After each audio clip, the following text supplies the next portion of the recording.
Hey everybody, welcome to this free edition of our Trader User Group Weekly Roundup. This is for the trading week ending April 3rd, 2020. I'm Preston Brent. Thanks for tuning in. This week's theme is the dark side, but we could probably say it's been a dark quarter. All of the global major markets were down this week. Most U.S. markets gave up about a third of the gains that were made the week prior when we were double digit to the upside. This week, however, the Dow was down a little over 2.7. That year to date, it's down a little over 26%. S&P year to date, it's down almost 23%. This past week, it was down a little over 2. Nasdaq was down just about 1.7, and year to date, the Nasdaq is not down 20%. It's only down about 17.8. The Russell's getting killed. This past week, it was down about 7%, but year to date, it's down almost 40%. Now, the volatility did come back in. This is the first time really in, let's see, since March the 11th that the VIX came in below 50. It closed the prior week at 65.54, and it came down this week to close at 46.8. So that was about a 28.5% drop in the vol index, the VIX. World markets probably were no different. I mean, from the FTSE, the CAC 40, the DAX, Nikkei, Chinese markets, Shenzhen, Hang Seng, all these markets were down for the week. Although this best performing sector this week for the U.S. markets was oil and energy. When Trump came out with his tweet talking about Russia and the Saudis agreeing to a production cut, I know they've got an emergency meeting this Monday. So that has provided some lift to the oil and energy markets. XLE was up a little over 5% for the week. The worst performer for this past week was financials, down a whopping 7.21%. I'm looking at the current trailing PE ratio. It's about 19.49, and the forward 12-month projected PE ratio is at 16.10. Still, in my mind, a little bit more elevated than it should be. But it's lower than the prior 12 months by a little over 17.4%. And then we see the annual dividend yield of the S&P at 2.4%, which is, good Lord, it's almost 200 basis points higher than the 10-year interest rate at 58.7 basis points. Really amazing. So that's going to continue to funnel money into some of the dividend paying stocks, especially those that have good, strong balance sheets that don't look like they're going to cut their dividend. And it will funnel money in there. But we did see all indexes finish in the red this week, as I said. And the VIX since March 11th has finally moved back below 50. As the day-to-day moves seem really no longer to trigger any lock limit moves to the downside. So markets, from this initial sell-off where it was kind of the mood or the sentiment was sell everything and anything that moves, to more of a selective selling environment. So this mood shift or this phase shift is where we're going to see more selective buying come in. Okay. Now we're going to see a lot of stocks continue to underperform. And we're going to see almost, if you go back to 2008 and look at the charts, if I showed our members on our Sunday night session, and the VIX, it reached a peak in 2008 in October of 2008, and yet the bottom wasn't formed until March 9th, 2009. Although there were many stocks that found their lows in November of 2008. So what we're going to start to see is selective buying of the better stocks over the next couple of months as we start to form a base here. Now, I think we can still go lower, but you're going to see some really good stocks start to outperform, and it'll get into more of a stock pickers market, as it always does when we start to find bottoms, okay, and we start to carve these out. So that's one thing. And the other thing this past week, I mean, you guys that saw the jobs numbers on Friday, we lost about 700,000, a little over 700,000, but that really only was about a half a month. The worst is yet to come, I believe. The unemployment rate just went from 3.5 to 4.4, but the feds are calling for the unemployment rate to go up well over 10% to 15%. I've seen estimates of 20%. I mean, it just depression era kind of estimates. But the one thing that's given this market some lift is the idea that when we come out of it, this is not like a normal economic contraction where it's going to take years to come out. This is where we forced the economy to stop. and then we do the social distancing and this kind of thing while the pandemic, the COVID-19 runs its course. Once that's done, I don't think it'll come back as fast as some people think, but it will come back. And you're going to see price action, as it always does, lead the way higher. Okay, so if you sit on the sidelines and wait until the all clear from what you get on the idiots on TV, a lot of the idiot, and a lot of them are idiots, folks. They really are. Not that they're not smart, but they just, it's, if you follow the headline news, you're already 30 to 60 days behind the scenes. You've got to follow the price action. And by the time they say they give an all clear on TV, the markets would probably have already moved up 10 or 15% off of where you are. So that's one thing that you've just got to understand about price action and how it moves. But this is kind of what we're seeing here. What I wanted to show you here, and oh, as a reminder, this for our American viewers, this is going to be a holiday shortened week. Friday, it's going to be, I think, a holiday with Easter coming up, I think. So Friday, the U.S. equities markets are going to be closed. We'll see some action in the futures market, but for all practical purposes, the markets are closed. So it'll be a holiday shortened week this coming Friday. What you see on the screen here is an Ichimoku chart. I've got a really good detail on how the Ichimoku works in our option masters. If you don't have our option masters, I encourage you to come in and do it. There's just so much good information covered in there. It's really something that you should take a look at. But let me just show you a couple of key things on here. In this option masters here, you can see I've got a yellow circle there, kind of a light blue circle here, and then an empty circle here, a gray one here. And if you can't read that number, it's around 2750. Okay. So what this is doing is, you can see also I've got an Elliott wave pattern on here of a 3-leg, a 4-leg, and a possible 5-leg down in this area down here around the 2100 price level. We're looking at the E-mini S&P 500 futures. Now, this is a little bit suspect. This is where I suspect price action can go. And you can see I've got some yellow dash lines and some solid lines on the chart. The yellow dash lines are key pivot levels. Okay, these are key price pivot levels.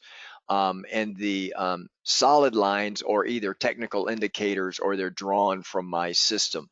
This solid purple and blue line here, or bar, is a combination of Gann time series and Fibonacci extensions.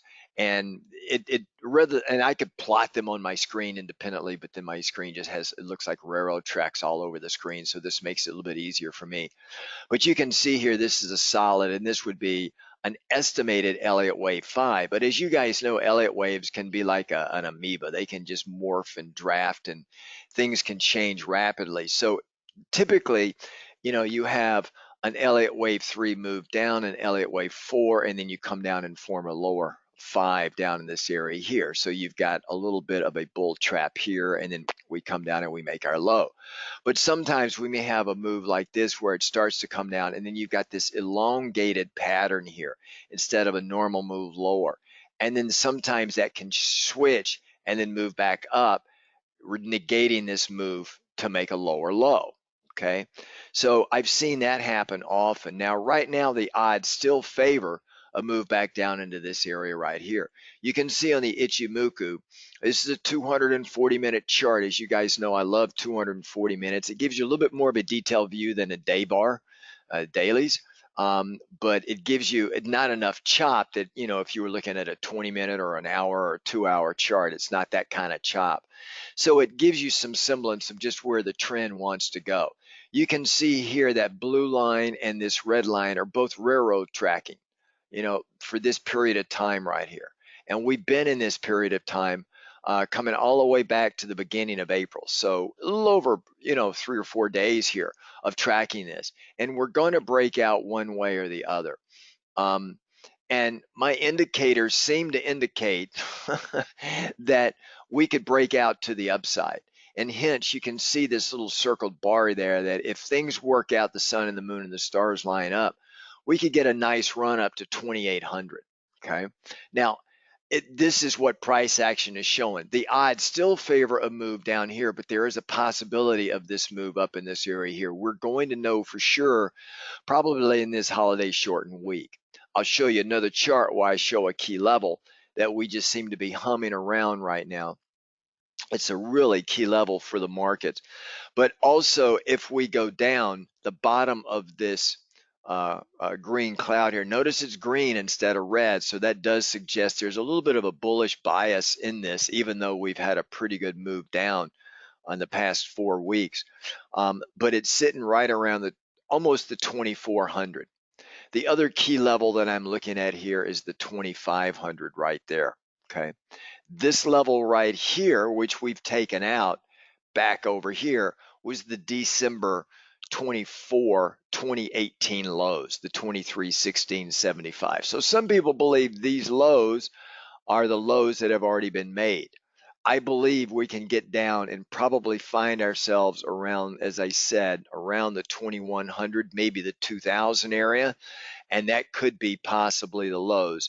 But we're going to have to see. I mean, because we're trading, as we always do, this side of the chart, and we use this side of the chart to help kind of tell us where we're going to go.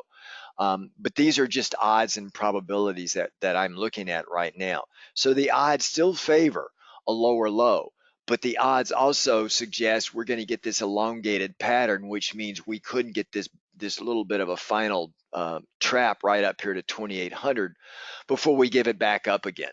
Okay, so we just have to pay very close attention to this. This green cloud serves as a let's say a chop and support point for the market. So we're sitting here, you can see the red line, which is a 9 SMA, but it's really not an SMA because an SMA uses closing prices. If you guys will recall, the Ichimoku takes the high for the day and the low for the day and divides it in two, and that becomes the data point for the moving average. So it factors in, if you will, a little bit of volatility built into the moving average, which is why I like it. That's why we get like this blue line, which is the same calculation, but going back 26 bars instead of 9 bars. You can see why it looks flat, because most moving average lines are never flat. But these are flat because it does incorporate in volatility and some high points and low points. So when you do get a cross, like we got here, we got right here, we want to pay attention to them.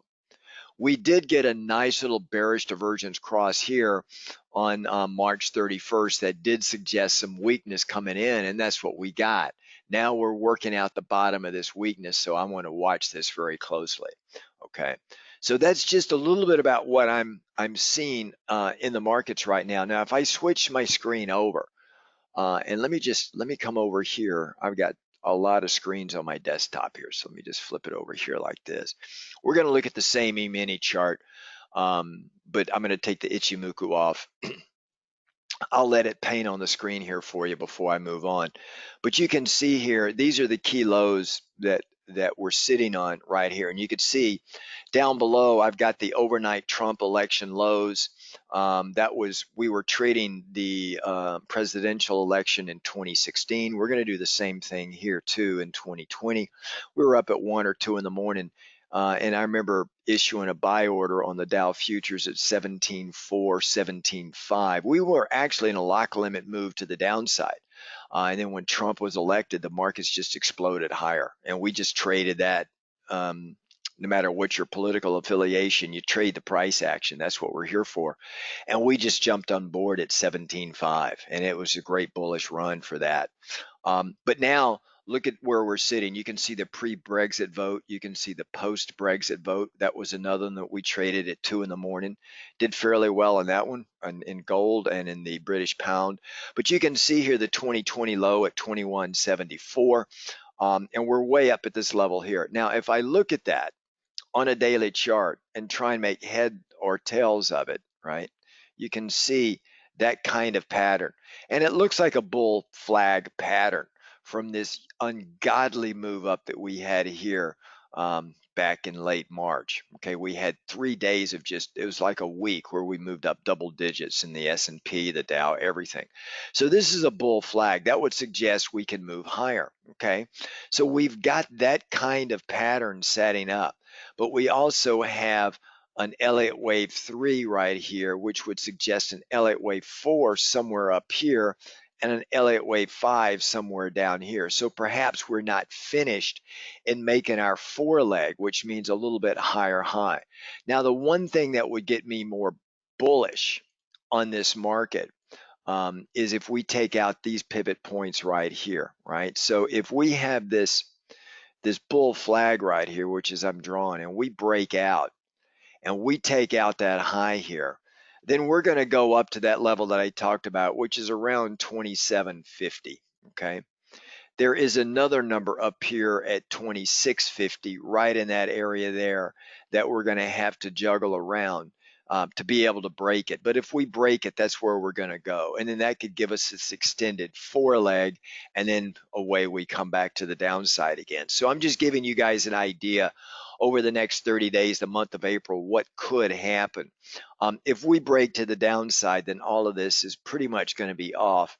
And then we're going to come down and probably retest these lows, probably make some new lows here as well. So that is just, and we got to take it day to day because you just don't know. And the news that you would think move the markets lower moves them higher. So when we get some of these news events like unemployment or the jobless claims come in at 3 million, and the markets immediately during the day move up 40 or 50 points. Don't try and make heads or tails of that.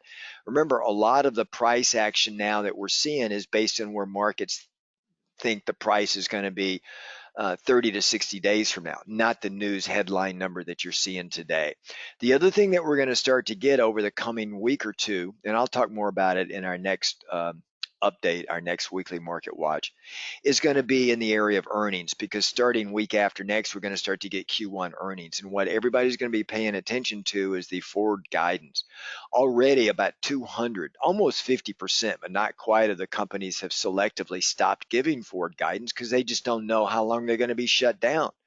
And that makes sense. So that leaves analysts kind of just shooting these wild card blanks out of a pistol, trying to figure out just where is this down market going to go. So that's why all action is on and focused on number of new cases, not so much number of new deaths, no matter how horrific that may be, but it's going to be number of new cases reported. I'm hearing this weekend, we're about 5 to 7 days away from a case peak load in New York City, which has got it the worst. And once that starts to come down, we may see some other cities transfer over, like New Orleans or somewhere in Michigan or out west, or maybe down here in Florida, South Florida. It's hard to tell right now. But peak caseload, once that starts to go down, price action's going to start to react to it. So these are just some of the things that I see moving the markets. If we look at volatility, as I told you guys before, and look at the VIX, we closed the week out at 46.80. We've just, since we hit these highs at 85.47, we're now down at 47.27. You can see the high that was made in '08 was 96.40, and it was an intraday peak. Although I will say we've closed higher here over 80 several times, where we did not close at all over 80 in 2008. We hit an intraday peak, but then we quickly sold off during that period. Now, this is a little bit different this time, not only because of just the pandemic and the fear that it can bring, but it's also algos. Back in '08, we did not have the number of algos and automated arithmetic trading that we've got now. So that tends to make this a little bit more jumpy. But nonetheless, we're back into the 40s here. But keep in mind, as I told our members in one of our Sunday night sessions, that 2008, we hit that peak. This 96.40 was hit in October, yet the bottom in the VIX, or in the markets, was in March 9th, 2009, over 4 or 5 months later from the peak. So you've got to understand that, as I've told our members, we can see volatility. In fact, volatility back then came down into the low 40s, high 30s when the markets bottom. So what this just means is all the rash selling has been done. A lot of the algos have been done. So we're going to see, this shift more towards selective selling instead of just sell everything. That's going to be good for stock pickers. It's going to be good. I've got a watch list here for our members, a COVID-19 stock watch list, as well as some trades that we're actively doing, and then another market watch list of other stocks. But the COVID list, if you haven't done it, you should put together a list of COVID stocks that you've got to pick up now because they're so cheap. You don't get this kind of opportunity. And I don't mean go all in now, but just, whether you want to use options or just stock or a combination of stock and options. For our members, I'll go through some even more examples for you this Sunday evening on how you can combine them with options to limit downside risk and still play in the upside, which is what you really want to do when we finally come out of this thing. But I just wanted to show you volatility here. Now, the other thing that's come down is the front month and back month skews. If we look at the back month skew, this is the April, May vol futures. You can see it was up here over 15 points. That is almost unheard of. That's the difference between the April and the May volatility futures. Now we're back down into 4. Normally, when you're in a backwardation, 2 or 3 makes sense, but 15, my God, that's just crazy. We should be back in the green again, but I think we're going to work our way back in, but we're still elevated in the red. And if we look at our front month skew, we're still in the red here as well, but we've come well down off the red. So this is going to be an early warning sign also when things start to calm down. It's going to take a while. Remember, when volatility in the VIX gets over 40 or clearly over 50, you can add to it the number of weeks that it's going to stay elevated in the 40s and high 30s, even months. It took over a year for the VIX to come back down below 30 around 2008, 2009. So we're going to stay here, but it's so fast the way this pandemic hit. It's not like 08 and 09 where it was really a structural issue with banks and we didn't know if banks were going to be around or not. We didn't know if the whole capital system was going to crash. This is different. The markets know we're going to come out of it. The big issue is when and just how much damage is going to be done in the interim. And that damage, even though it's short term, it could make lasting effects on some companies that will go out of business. So that's what market analysts are trying to figure on right now. That's why I say in our COVID-19 stock watch, you want to basically pick stocks that have great balance sheets, look good, and weather this storm, yet you're getting them at a huge discount. And if we look at treasuries, let's look at the bond market. It was up dramatically for the day, and now we're sitting this area. It's going to stay elevated because the Feds are buying so much across all of the yield structure. They're buying front, back, middle. They're buying everything, and they're buying mortgage-backed securities. They're buying municipals. They're buying some ETFs that track investment grade bonds. So they're buying everything. So it's going to keep this elevated up for a while. Okay.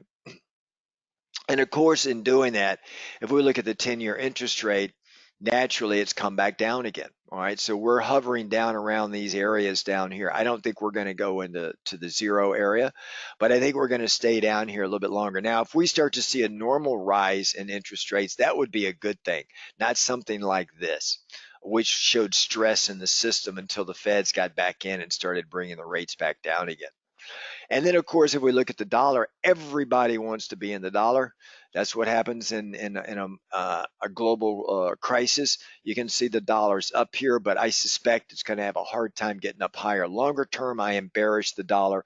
Short term, I would probably be neutral to slightly bullish. Okay. And then, of course, the euro.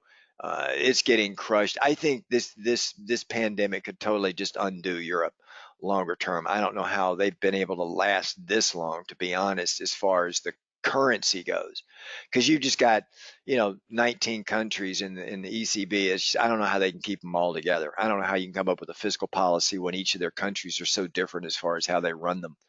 But this is where the euro is. I think it's going to come back down a little bit lower here. For the euro and the British pound, this is one that I like to the upside. When the British pound was down here, I was telling our members, you got to buy. It was at 115. I mean, that's insane. And there are different ways to play the pound instead of in the forex market or the futures market. So I was showing our members how to jump in on that one. That was a good trade. Now, if we come down here and we take a look at metals, and let's look at gold. Understand one thing about gold. It's very choppy in this kind of market. I mean, you can see this was the sell everything crowd. This was phase one of this move lower when it started back in the beginning of March. And then it came all the way down through the third week in March. This was sell anything and everything when we hit our lows. And then when things started to stabilize, people came in and took it right back up. Now we came back down and now we're just kind of floating in this area here. I think longer term gold is going to be good when inflation starts to come in for our members. Um, Tomorrow evening, I'm going to show you guys how to trade inflation or inflation expectations, or a way to do it longer term, all right, and how to track it. But for now, gold is going to do good longer term. I think near term is just going to be chop. If we do have one big, more serious move to the downside, gold is going to come back down. So ideally, I would like to see it come down a little bit before I pick it up. Silver, I'd be more bullish on than gold. It took a bigger hit than gold, and if you look at the ratio of silver to gold right now, I think it's like 113 ounces of silver to make 1 ounce of gold, and the average should be about 60, so it's almost double the ratio. So I think these are going to get back into alignment again, so I'd be more bullish silver than I would be gold in picking them. Okay, and there are a couple of gold mining stocks that we like as well. There's another we're traded here in the metals market that members I'll show you guys this Sunday evening. And of course, if we look at oil, I mean, look at oil. Bam, that was the Trump tweet. And I think we moved the biggest in one day. It was like 25%. That was a huge move. But you can see over the past 3 days, we're moving up in this area here. So there are ways to play oil. You got to be very careful. If you trade USO, which tracks oil, it's got such a high negative roll yield to it. It's just going to kill you. All right, it really will. That's not the way to play oil longer term. Neither is futures. There are other ways to do it. And this Sunday evening, I'll work through with our members some of the good ways to do that. Corn is just getting crushed right now. The reason why corn I mean, it's coming down. You can see this here. It's even hitting the lows that were made in 2017, down at this level down here. And the reason why is ethanol. With the limited supply of gasoline down so low, oil still down very low, that means there's less demand for ethanol. So, which is, that's like 30% of the crop rotation goes into ethanol for corn. So when you take that away, then naturally corn's going to go lower. I'd like to see it go lower, and then I'd want to play this to the upside. I think it could be a good upside move over a period of time. Okay. Um, so, and let me just show you gasoline that I mentioned it here. If we take a look at gasoline futures, this is insane. I mean, down on these levels down here, it was at one point it's down around 50 cents a gallon, 37 cents. That's crazy. I mean, you could just close your eyes and pick up a gasoline futures contract, and it's very it moves quick. But there's another way to play gasoline as well that I'm gonna show our members. So there's ways to play commodities. Commodities have been crushed in the initial move lower, but unlike stock, commodities bounce back because they don't go to zero. Generally, they always say the cure for low commodity prices is low commodity prices. Same thing for high commodity prices. So when you get these kind of moves, you've got to be willing to take advantage of them. So folks, that's a little bit about a shortened version of what we've got going on this week. Again, this Friday is a holiday. I should be able to post a weekly market watch over the holiday weekend. Because Monday is a work day, but Friday will be off. So you guys, North America or American folks, enjoy the time off. Members, I will see you this Sunday evening for our weekly market watch. Otherwise, have a really great weekend, everybody. Stay safe and continue to practice social distancing. All right, everybody, take care. Ciao now.